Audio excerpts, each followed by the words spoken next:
กราบสบายดีเบิร์ดสู่คู่สู่คนที่เข้ามาเบิ่งมาชมสองของเฮาสำหรับวันนี้พวกเฮาก็ขึ้นมาให้ขึ้นมาเกี่ยวเขาให้แต่หลายคนก็อาจจะเบื่อแล้วการถ่ายถ้ำที่เก่าที่เดิมแต่ก็วันนี้ก็เป็นวันสุดท้ายของการเก็บเกี่ยวเขาให้แล้วบางทีนี่มีโอกาสคลิปต่อไปนี่เฮาสิเข้าป่าหรือว่าเข้าห้วยจังใดกันไม่แต่ทุกคนคอยรับเบิ่งรับชมในคลิปนี้ก่อนปันสุดท้ายของการเก็บเกี่ยวสำหรับข้าวให้ปีนี้แล้วก็มาเบิ่งผลงานจะหน่อยว่าเท่าใดไรเท่าใดสำหรับข้าวปีนี้เขาเก็บเกี่ยวข้าวให้มือสุดท้ายนี่พ่อกับแม่ก็มา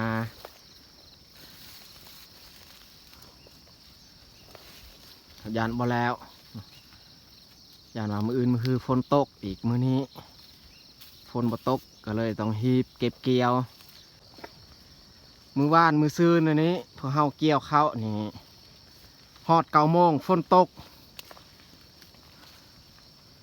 มื้อนี้ตามเฮาเบิ่งกันน่าจะแดดอยู่ก็ขอให้ฝนเศร้าตกซะ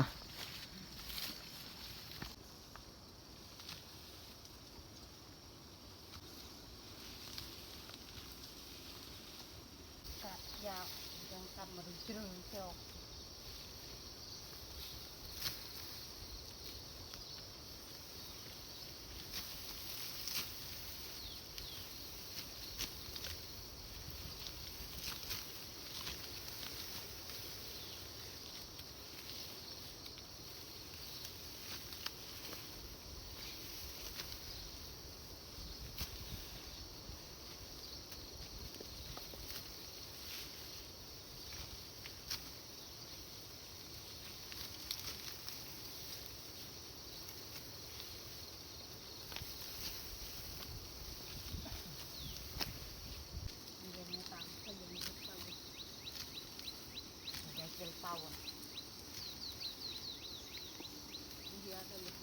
วันนี้นี่เข้าร่ม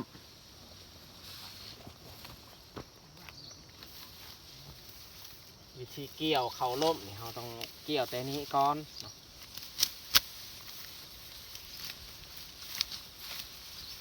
ขันเกี่ยวมาแต่พูดมาพี่นี่ยากเข้าที่มันล่มนี่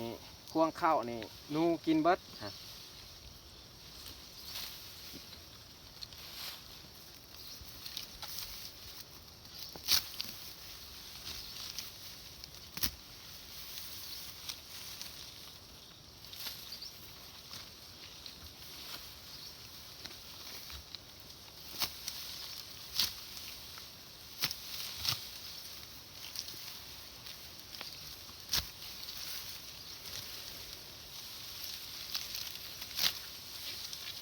ตัวมันล่มแบบนี้นี่เปียกเบิดเลยนี่ทุกคนเบิ่งใบของมันบอกว่าจะเป็นใบห่วงคือกันเปียกเบิด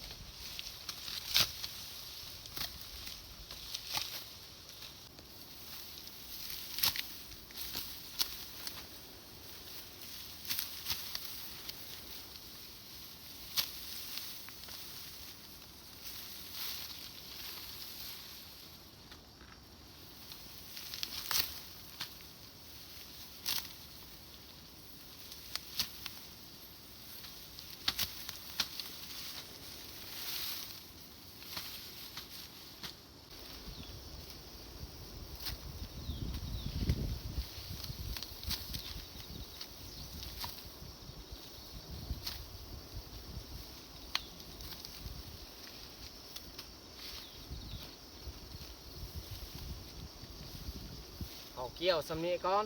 เอาสิพักเก็บเข้าไปเหยียบเลยบางคนเกี่ยวบางคนเก็บเข้าเหยียบยันว่าจะนอนนี่ฝนตกอีกต้องได้เห็นแบบนั้น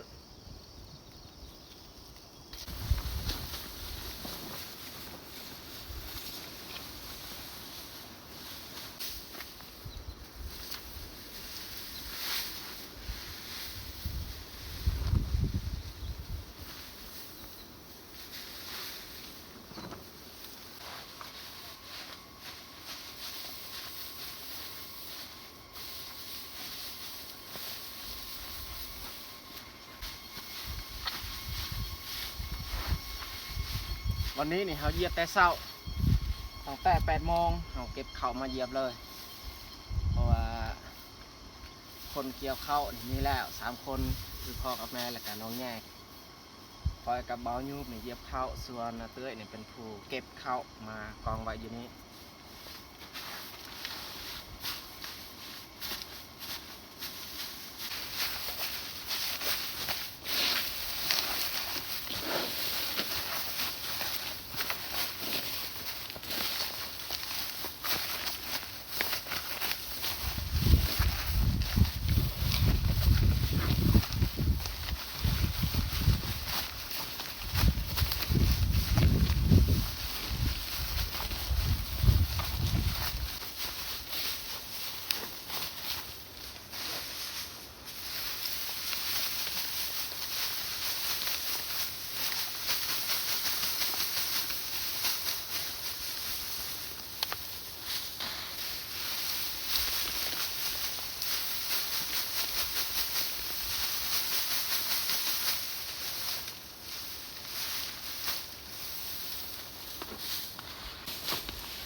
เขาเหยียบตั้งแต่8 โมงจนฮอด12 โมงก็ได้แต่ซ้ำนี้พอดีแล้วเลยเขาเหยียบตอนแรกไม่แต่เขามาพัดไม่แต่เขากลับไปเที่ยงกลับไปกินข้าวเที่ยง hai đam สำหรับอาหารตอนเที่ยงนี่มัน chả mình liều cày แกงมันเนาะแล้วก็ข้าวเหนียว อันนี้ของกินตอนเช้าเบิดสำนี้แหละเขานั่งกินอยู่นอกเขาว่าอยู่ในเที่ยงมันคับนี่เอาแพรมาปูตอนนี้พวกเขาก็มานั่งห่วมพาอยู่นอกเที่ยงกินกลางแจ้งเลยแต่ว่าฝนตกเนี่ยก็เปียกแน่นอนแต่ว่าเขาเบิ่งวันนี้น่าจะบ่ตกมีแดดส่องมาก็เลยนั่งกินอยู่นี่ชมบรรยากาศแล้วก็ลมพัดพร้อม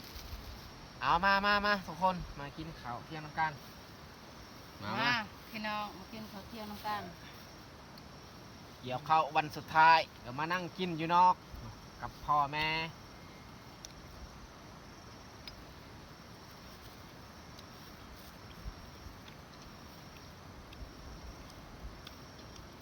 ถ้าว่าพ่อกับแม่บ่ขึ้นวันนี้นี่บ่แล้วเนาะต้องได้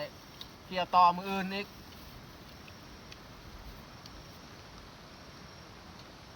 มื้อนี้ก็เต็มที่เขาเหยียบเข้าตั้งแต่เช้า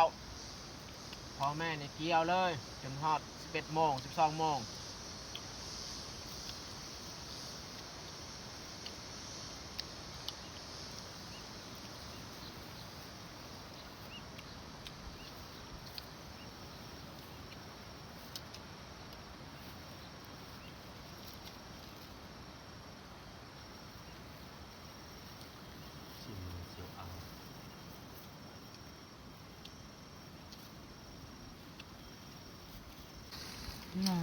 อย่าหักอย่าไปไกล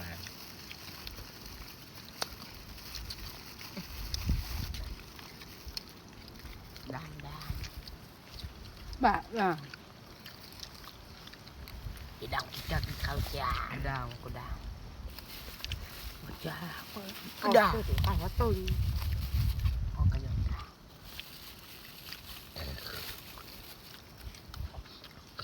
พ่อกับแม่นี่ใส่ใบไม้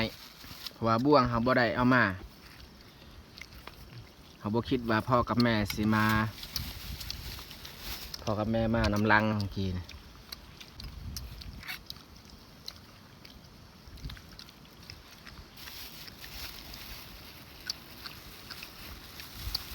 Sao đủ khoai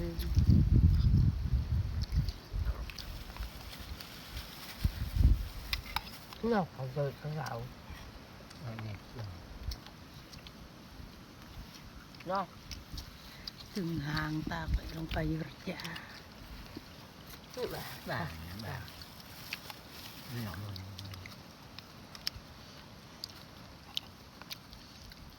ผ่นกระดูก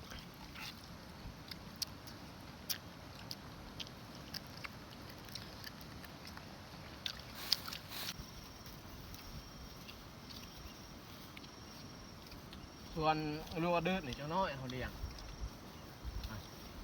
แลนไปแลนมา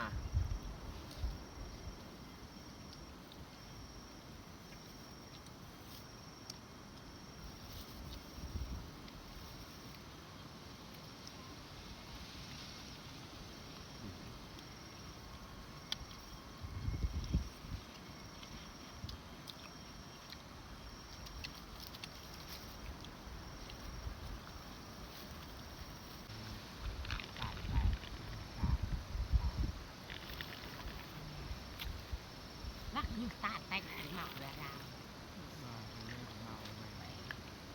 เงียบตาดิหมดเวลาเนี่ย กินข้าวอิ่ม เจ้ายิงตาเลยว่ายังไงดึงจอบเวลาตับท่านนั่งยองไม่ตับหลับ น้องแยกบ่กินบ่ป่วยอ่ะ ดับเรียบ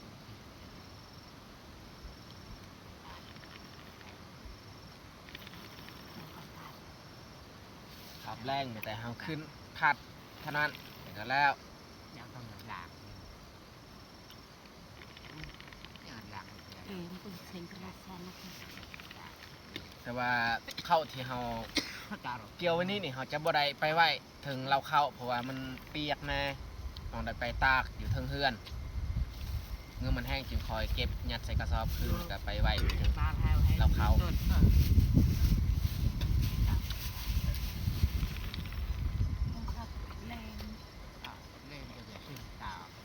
ยาวเดือดปักมันไปมาได้ดูไอ้ปักยาบางดูกันได้ ตะคนยามใหญ่ ยาวโยก มา ยังสร้าง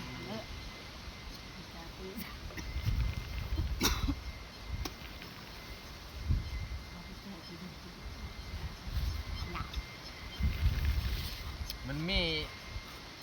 ในมัน เอาล้างหน่อยลุยเริ่มเละลาย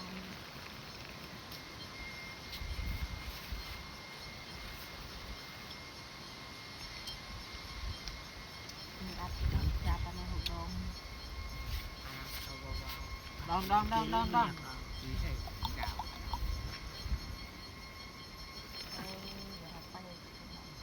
ไม่ไล่ เอาจ้าเขาเต็มไปบะจริงๆก็เด็กดูดอกจะดึกดอกกบุด Mình cháu mình lên nhà bắt cháu rồi cầm ông cha.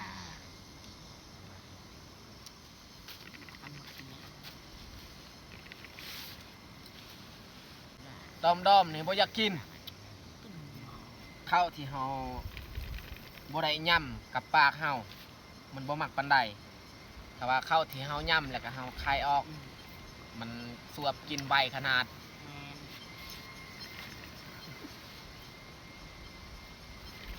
Khi tôi tay ở bà sao nó เอาน้องแย่ห้องเพลงนะ một cái thầy ให้ FC ได้ฟังสร้างบรรยากาศ không thêm mì ai phạ ตอนเกี่ยวเขาวให้วันสุดท้ายห้องเพลงยังฟังไหม ngày đi เพลงยังก็ได้เพลงก็ได้จะเป็นจะห้องเลย mà lệ เอื่อมคือขวายเอื่อม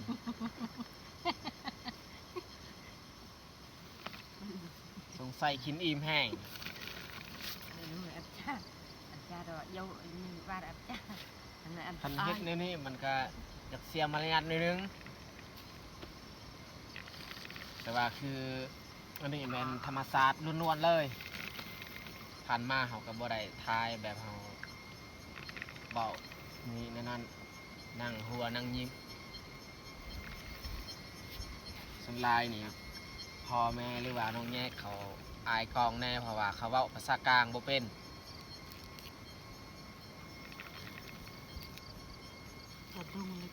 น้องแยกนี่ห้องเพลงเป็นไหนแต่ว่าเราอายกล้อง ច្រើន ใหญ่ ច្រើន แล้วบ้าចាំអើខ້ອຍនឹងបាអូខេ ក៏គាត់គេនិយាយតែគាត់តាក់កាន់មកមិនធម្មតាក៏គាត់ក៏គាត់ចារ៉ាំ ចាំមកថែអុយញោហើយជួយហែយ៉ាងណាទៅដល់កំណានដល់ណៅតាអាចយ៉ាងណាយ៉ាងណាអីមកយ៉ា ចារ៉ាំបាត់គេយ៉ាបាត់យ៉ាងណា ហើយ ទៅ ហែយ៉ាងណាដែរបងកំណានដល់ណៅតាអាចយ៉ាងណាយ៉ាងណាមិនហ្នឹង คอห้องเพลง cháu phục phải là แต่ว่าบ่แห้งคอ khỏi ห้อง không เพลง sa bái phụ bên như nào rồi phụ mình chạy nó nhưng chưa là gì họ nhắm nó phí ai khó mà rồi hả phụ kiên cặp nông sáo phụ kèm đèn nè ai dòng ma thành kén cặp nó cả thêm cho đời vào thằng nàng rồi nó cái tạ được cái luôn à cái ra lấy ngói coi như là ba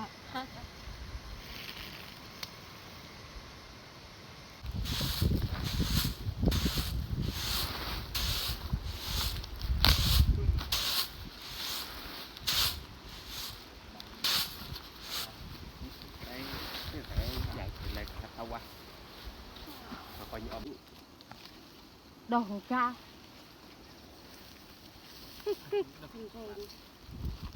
bay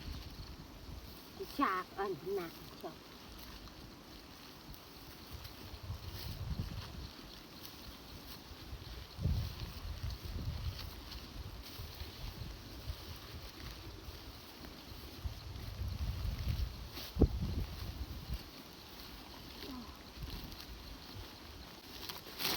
chẳng để nó ra này nó cái nó làm nó là giờ học làm chưa đâu ôi nó đây như này สำเร็จเราเก็บพับผ้าบัดยัดใส่กระสอบ ตัวนี้เนี่ยให้พ่อเป็นผู้แบกเอาเมื่อบาน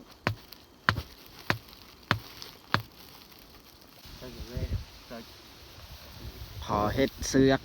เพื่อเจ๊อันกระสอบอันนี้กระสอบผ้าบัดส่วนเข้าที่เราเก็บเกี่ยวมือสุดท้ายเนี่ยแมน2 กระสอบฮะเบาอยู่สอบหนึ่งข่อยสอบหนึ่งแล้วก็อาเตืออีกกระพาหนึ่งเบิดสำนี้ละรวมทั้งหมดในแมน6 คู่เนาะไม่แต่เฮาสิพากันกลับ มื้อนี้นี่เฮาจะบ่ได้ไปทอกอยู่เล้าเข้าเฮาจะไปไว้อยู่เทิงเฮือนตากไว้